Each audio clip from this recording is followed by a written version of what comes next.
Hello and welcome to the Commander's Quarters, your Magic the Gathering source that helps you command your budget.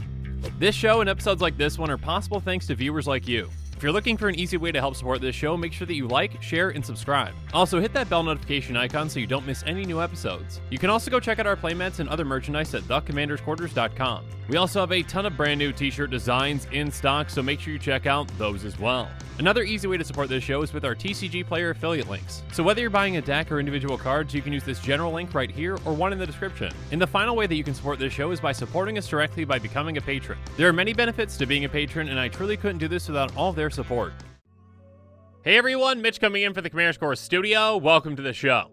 So, spoiler season so far has been really exciting. I mean, we've gotten a lot of really powerful cards, including the brand new Arcane Bombardment, a red mythic that does some pretty, well, mythic things. And on that episode, I asked the question, is this card busted? So make sure you check it out at some point. But on this episode, I'm going to be taking a quick break from evaluating new cards, and instead of doing a quick take, I am going to be talking about cards that you should be picking up right now. There are certain commanders out there that many players already seem to be really excited about, and because of that, well, the demand for certain cards that work very well with those commanders is going to go up quite a bit.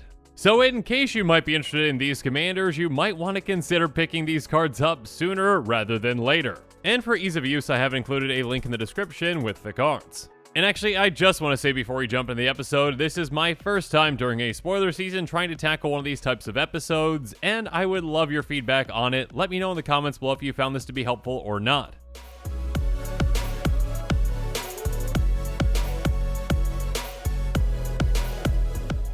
So this morning, a brand new commander was spoiled with the Beamtown Bullies, and yes, if you haven't seen my episode from earlier this morning, make sure you check it out at some point, but not just yet.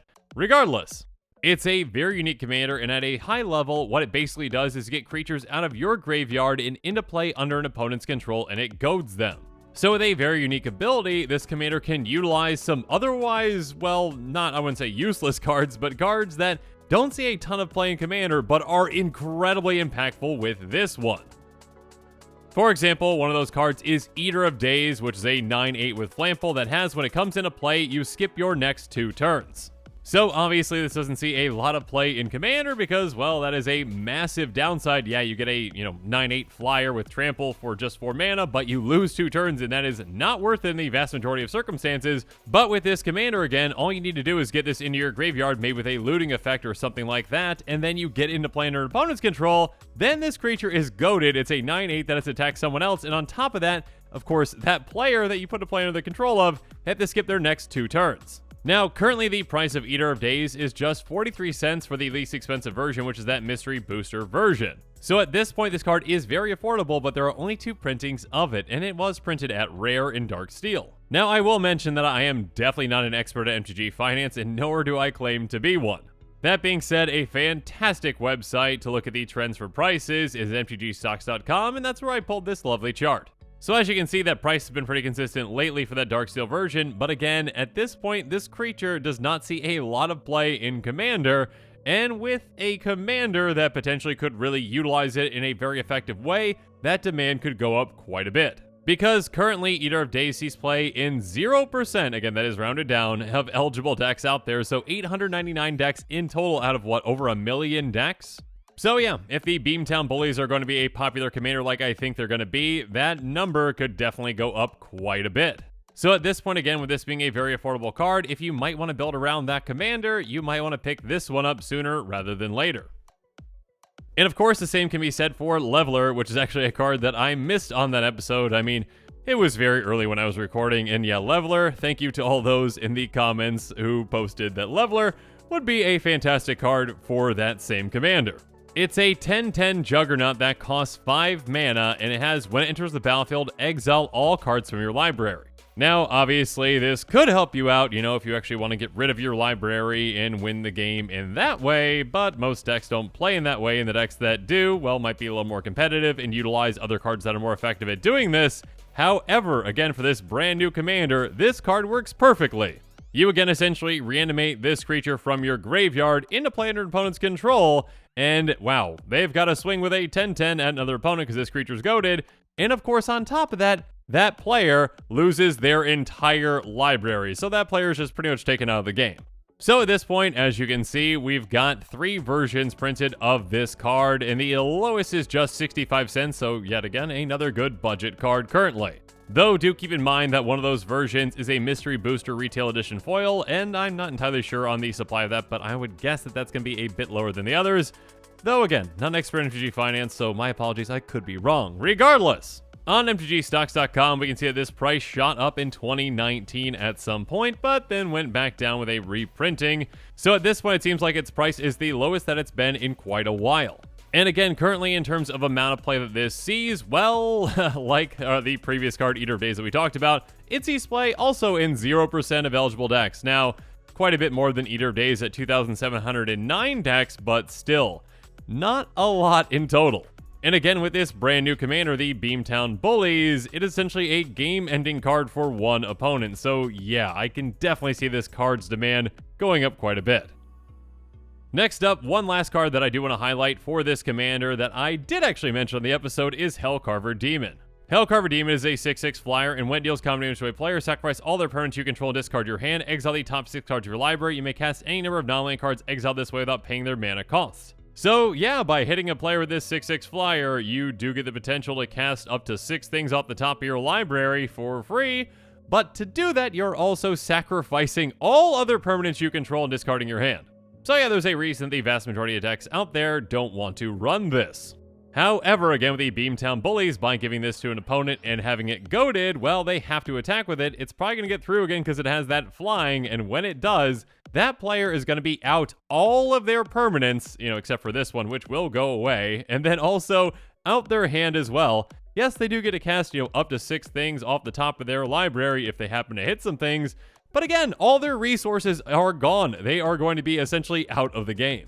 And if we currently look at the price, it is just around $1 at $1.17, but keep in mind, this came in Rise of the Eldrazi, only one set, and it was a mythic in that set. So, not a lot of supply out there. And of course, as you can see with the MTGstocks.com chart, yeah, the price has been pretty consistent because, well, again, there aren't a lot of commander decks out there that really want to run this because, again, losing all of your things for the potential to cast 6 things off the top of your library, maybe, isn't really a risk that the vast majority of decks out there want to take. And of course, we can see that reflected on EDH Rec. This card sees play in, again, 0% of eligible decks, but only 235 in total. Again, that's like, what, 1/4 of Eater of Days and, 1/10 of Leveler? So yeah, again, if this Mythic from Rise of the Eldrazi starts seeing play in those Beamtown Bullies decks, well, again, the demand could definitely go up a decent amount, and again, the supply is quite low. Next up, another commander that I have a feeling is going to be really popular, especially with all the chatter that's going on online about it. Ziatora the Incinerator, or Ziatora the Incinerator, and Trogdor the Burninator, that's what, I like to call it. Regardless, yeah, I guess, with this thumbnail, you can see that I said, yeah, this is going to be popular, and I'm still standing behind that. I think this commander is most definitely going to be popular. It's a Jund Dragon that essentially at the beginning of your end step lets you just chuck a creature, basically fling a creature and deal damage to any target based off its power, and it's going to give you 3 treasures when you do so. So with that, one creature that I did highlight and that is going to be incredibly impactful with this kind of a commander is Malignus. It has its power and toughness are each equal to half the highest life total among your opponents, rounded up. So again, with a commander that is looking to fling massive creatures at your opponents, this creature, which just costs 3 red, 5 mana in total, can be absolutely massive. And yeah, you can dish out a lot of damage just by having this one creature in play with your commander. Again, it takes the highest life total among your opponents, so if, say, one player is at 40 life and another is at 20 life, well, this thing is a 20/20, so fling it at the player, then you can take them out. Now, in terms of its price in printings, currently it's just around $2.50 or so, and it only has 2 printings, one originally from Ravus and Restored, and again, this is a mythic from that set, and also, again, it was printed on the list, which has helped impact its price somewhat, affecting its supply, but again, not an actual full reprinting there.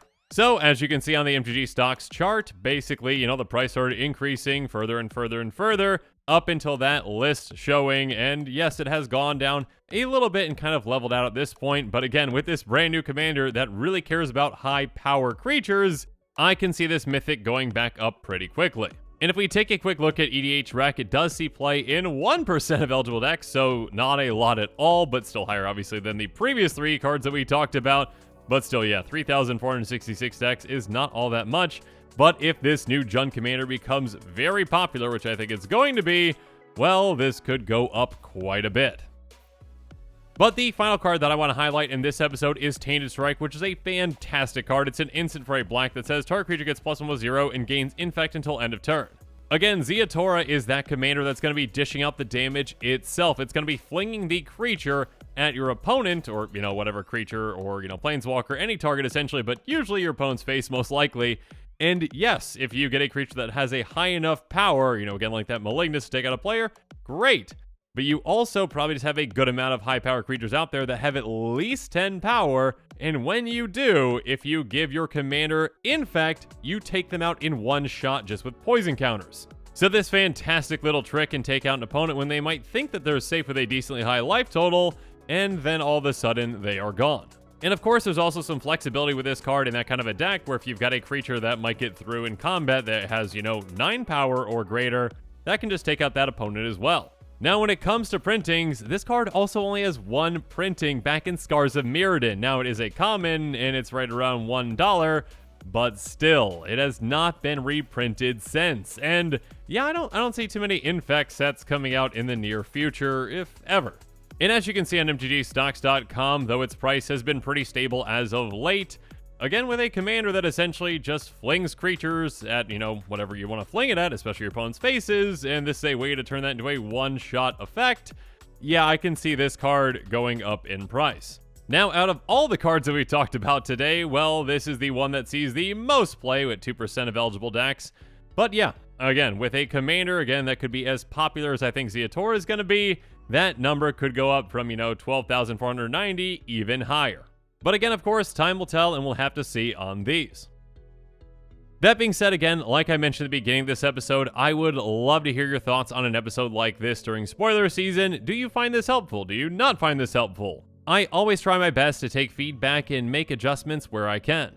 Also, do keep in mind that obviously the rest of the set has not been spoiled up to this point, and also the commander precons themselves have not been revealed, outside of, some of the commanders from those precons. The actual cards that are in there are not revealed, so 1 or 2 of these cards might, show up in one of those precons potentially. Probably not Tainted Strike because they don't really like Infect too much there over at Wizards, but you never know. But yeah, I hope that you got something out of this episode, and again, please comment below and let me know your thoughts.